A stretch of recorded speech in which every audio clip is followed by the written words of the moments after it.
In this video, I'm gonna show you step by step how you can generate leads on LinkedIn so you can start getting more appointments with your dream customers and start closing more deals. LinkedIn is one of the most effective ways to get in contact with your dream clients. But I know a lot of people try this out and they say it doesn't work or people don't respond to their messages.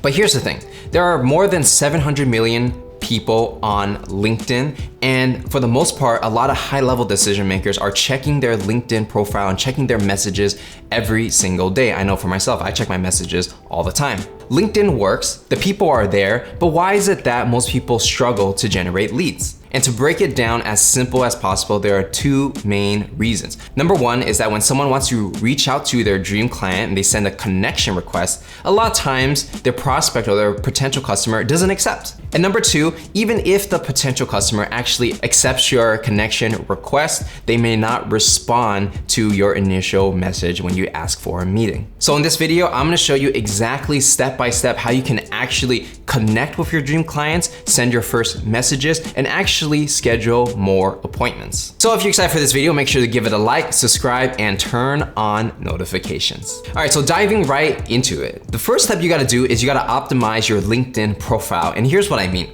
When you send a connection request and people are not accepting, the number one reason for why this happens is actually because your profile is not optimized in a way where it actually intrigues your potential customer to accept your request. Think about it like this. If you're sending a random connection request to someone on LinkedIn and they have no idea who you are, how are they gonna make a decision on whether or not to spend time to even connect with you?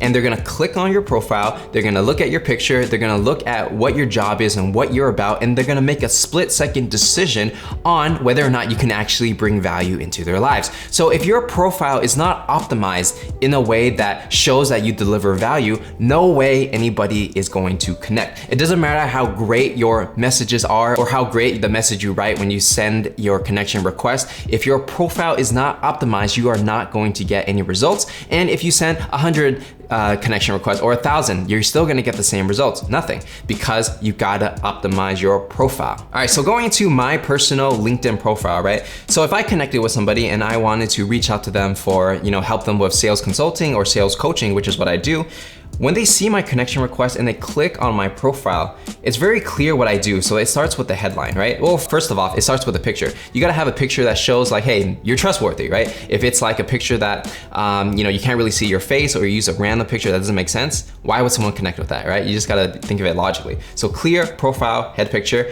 and it's very clear what I do. Helping B2B sellers schedule more meetings and close deals with modern sales training. Very clear what I do. So when I reach out to somebody, they know exactly what they are getting. And if they're interested, they're gonna accept. If they're not, then they're just gonna ignore my connection request. And I got a whole video on exactly how to optimize your LinkedIn profile. Link's gonna be somewhere on the screen and the link's gonna be in the description. But for this video, the main lesson that I wanna share with you guys is that when you're optimizing your LinkedIn profile, the main important thing you want to remember is you want to show what value you bring to your potential customer. Don't just talk about yourself and say, I went to this school, I worked at these places, all about me, me, me. Nobody cares. They care about what you can do for them. So just take a look at your profile, audit it, and think, okay, how am I bringing value to my customers? And if you're not, you gotta rearrange it. Again, I got a video on that, link in the description. Now, the next part when it comes to actually getting meetings with LinkedIn is you wanna send the initial connection request. Now, when you are sending the connection request, there's two options, right? Number one is you just kind of press the plus button and you can send a default message to somebody hoping they will actually accept. Now, from my personal experience, does this actually work? Yes. If your profile is optimized in a way where it's for your potential customer, sending the default message, whatever it is, actually does get results and it's a lot faster. Now, if that's not really working or you're not getting enough results, meaning you want to get the conversion rate higher, meaning when you send a connection request, you want more people to accept, you can write a more personal message. Obviously, it takes a little bit more time, but if you want to get more results, that's what you have to do. So an example of a custom message request can be something like this. Hey David, I saw you've been in the digital marketing space for 5 years now, and I'm impressed with the work you've done on XYZ. So you gotta look on their profile, see what kind of work they did, right? And then you say, thought it might make sense to connect here. And simple as that. They're gonna read that, they're gonna say, okay, this guy actually did a little homework, and they're gonna accept your invitation to connect. Let's go through another example. Hey David, I noticed you've been in the construction business in the Los Angeles area for 5 years now. I'm impressed with your work and thought it might make sense to connect here. So pretty much the same kind of format, right? And you can kind of take this format and change it up for your specific niche, but essentially that's pretty much all you have to do. And to get this information, just go on their profile, see where they worked, how long they've been in the industry, what kind of work they did, mention it in the first line. It only has to be one sentence of customization, and that is it. Some people might think about, automation, right? And automation does work, but here's the thing, before you even get to the automation side of LinkedIn, I wanna make sure that you understand how to do this manually first, because if you can't do it manually with a high touch point and you make it very specific for the person, if you can't get results doing that, there's no way you're going to get results if you automate it, right? Because when you automate things, it gets less and less personalized. If you can't do it manual, don't automate, do it manual first, get it right, and then automate.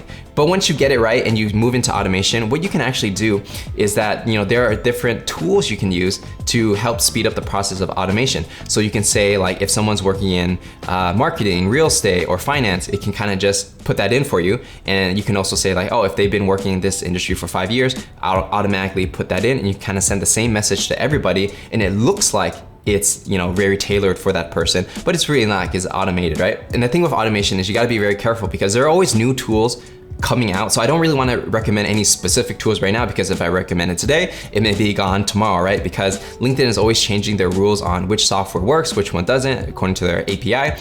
And there are a lot of rules that constantly change, right? For example, how many connection requests can you send a day before LinkedIn sends you a warning and says you should not be automating, right? Because that's technically against the rules. So if you kind of break the rules, you send too many messages, send too many requests, your account may potentially be banned, and you gotta start all over. So that's why in the beginning, if you're just starting out and you're just trying to generate leads, I would personally recommend doing it manually first, so you understand the process and you can actually get results. Once you know how to get results, then I would look more into how you can automate LinkedIn so you don't get banned and you do it in the right way, and you can start looking at what the rules are, and when it comes to how many connection requests you can send, how many messages you can send, and things like that. And again, the tools always change. There's always new LinkedIn tools coming out that claim they can do all these things for you, and they can, but sometimes they go out of business, or sometimes they just stop working. And so do it manually first, then look into automation. And if you want more videos on how to automate, let me know in the comments if that's something you want to see, and I can make a future video on that. Now, moving forward, the next part when it comes to generating leads on LinkedIn is actually, once someone actually accepts your connection request, you got to actually send them the first message. So this is where a lot of people get it wrong. Most people, they'll send a message about, hey, I do this, that, I can do anything for you. Let me know if you want to talk, right? But here's the thing, you got to be a little more specific, or you need to ask more questions and get the person more curious. If you just kind of throw out all the different services that you have, which a lot of people do, nobody responds, right? Because they're confused on why they should respond, and the prospect has to do too much work in order for you to get that meeting. Instead, you want to make it as easy as possible for them to say yes. So here's an example of what you can say if somebody accepted your connection request. So it can be, hey John, I noticed that you started your own creative agency and I wanted to reach out. I help agencies like yours get more clients without spending money on ads. Any chance you need help with this? So this one, I'm asking a question, right? I'm not asking for a meeting right off the bat. I'm just saying, like, hey, this is what I do. This is the people I help. This is how I bring value. Any chance you need help with this? They might say, yeah, maybe.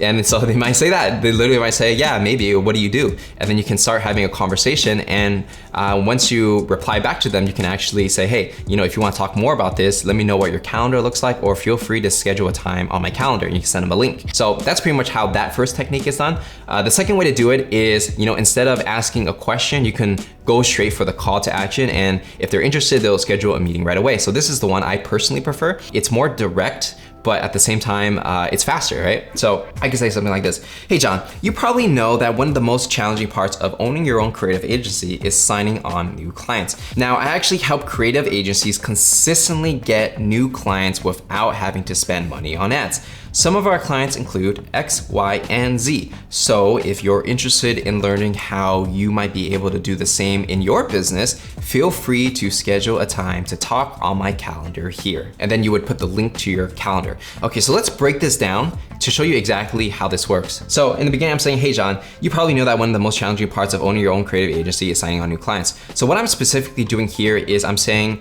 I'm addressing a pain, right? So if you're a creative agency, I know that getting new clients is the hardest part. You might be the best designers and stuff in the world, but if you can't get new clients, you don't have a business. So I already know that's a problem and I address it right off the bat. Now, the next sentence is I offer value. I'm saying like, hey, I help people like you get new clients without having to spend money on ads. So it piques curiosity. They might be thinking, okay, well, how exactly do you even do that, right? So now they're more interested. And then I go ahead and say, here are some of the clients that I've worked with in the past. So if there's some social proof and they know who these clients are, or let's say you have some big names under your belt, or maybe if you have small names, if they're familiar with those people and they're similar to each other, then they're gonna be like, oh, that's interesting that you work with these people, I know them, so maybe I wanna work with you. And then the last part is the call to action, right? Actually getting the meeting. So I say, hey, if it makes sense, so if you're interested in learning how you might be able to do the same in your business, which is get more clients, feel free to schedule a time to talk on my calendar here. And I would put a link to my calendar. They would click on the link and then they can actually schedule a time to talk for me for 30 minutes. And I'm gonna see if they're fit for us to work together. So that's my personal go-to. This one's very effective for me personally, and I'm confident it will work for you if you kind of follow all the steps we've been talking about in this video. Now, the next part of generating leads on LinkedIn is what happens when people don't actually respond on the first message, which a lot of people will not, right? So that's why you gotta follow up. My recommendation is to follow up 1 to 3 times. It really depends on your industry, right? But you have to understand this. Whether it's 1, 2, or 3, every time you send a follow-up, more people will respond and take more meetings, right? So that's why you have to understand what's the optimal times you should follow up. Sometimes it's just, depending on your niche, right? Sometimes it's just following up twice and that's it. Other times it's following 3 times because maybe people are interested, but they just didn't have time to respond in that moment. So you wanna figure out what works best for you, but if you're just starting out, just follow up 3 times and see if it works. If you find that after the 3rd follow-up, people don't even respond on the 3rd follow-up, then just shorten it down to 2 and you can kind of go from there. Now in the follow-up, here's what you're gonna say. You're gonna say something like, you just wanna reiterate what you're talking about. You don't have to say any new information, just 1 or 2 sentences to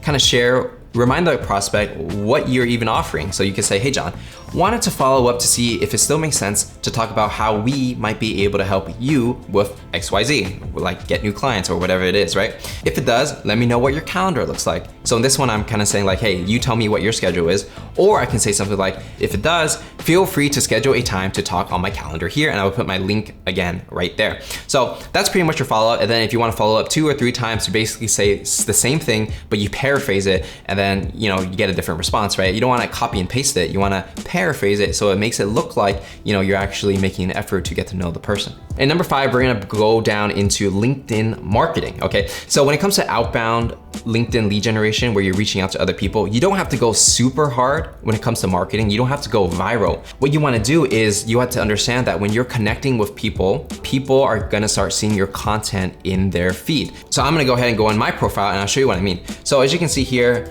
I'm on my profile right now, right? You scroll down, I got all these people who I'm connected with and it's my feed, right? Basically, all the connections I've built over the years, I'm gonna see what they're talking about on my feed every day, right? So basically what you wanna do is you don't need to go viral. You just need to create content for the people that you already connected with. So I'll give you an example. Let's say you're starting on LinkedIn, you have, let's say 10 connections, right? It's just your friends. And then you're like, okay, well, I wanna start using this to get clients. So what you do is you find all these people who are potentially a good fit for your product or service. And then what you do is you connect with them, they accept, and then you send them a first message, right? And maybe they don't respond to that first message, but every day you're posting some type of content on LinkedIn so that when they look on their feed, they keep getting reminded of you and they go, oh, that's that Patrick guy that messaged me. Oh, that's a pretty interesting video. Oh, that's a pretty interesting perspective on the industry, right? And you just basically keep posting these videos for your audience that you custom built by connecting with them one by one personally. So let's go into my LinkedIn account, right? So right now I got about 8,900 followers, meaning, a lot of them are actually personally connected with me and I can send them a direct message anytime. So a couple times a week, I do post a video on LinkedIn, which is my YouTube videos, and they do pretty decent, right? So this one has 16 likes, more than 1,000 views.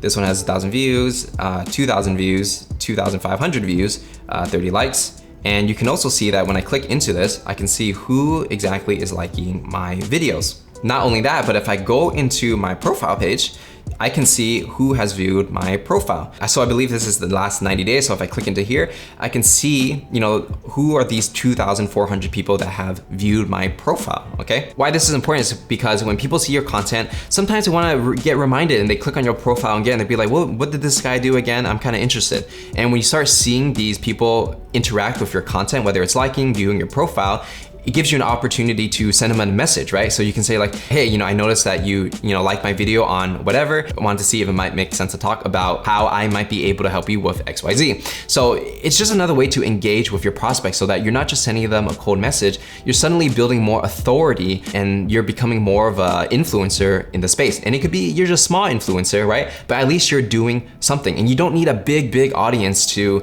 actually do this. Even if you just have a couple thousand connections, that's already enough to start getting some likes and some views on your content. So when it comes to what kind of content you can post, you can make videos. Personally, I'm really strong with video, so that's why I like to do videos. You can also write long form copy. So let's say you go into my profile, every video that I post comes with a long form perspective on that video to kind of get people to read it if they don't want to watch the whole video.